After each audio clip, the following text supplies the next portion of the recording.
Here's my favorite way to make the magic loop, a necessity for amigurumi. First, with the tail end of your yarn in your palm facing down, go around your index finger and middle finger twice, making an X on the bottom of your fingers and 2 parallel lines on the back. Now put this end between your pinky and ring finger and pinch it in to hold it there. Now with the back of your hand facing you, go under the first bar, hook over the second and pull it under, then twist it to make a loop. Now go over the first bar and hook onto the second and pull it through the loop that you just made. This should lock the loops in place with a chain stitch and you can pull it off your fingers. Now you can just work your first stitches into this loop and pull this tail end to close it tight.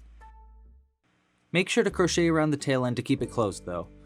To learn why this is my favorite method and another way to make the magic loop, check out the full tutorial here and make sure to follow for more quick stitches like this one.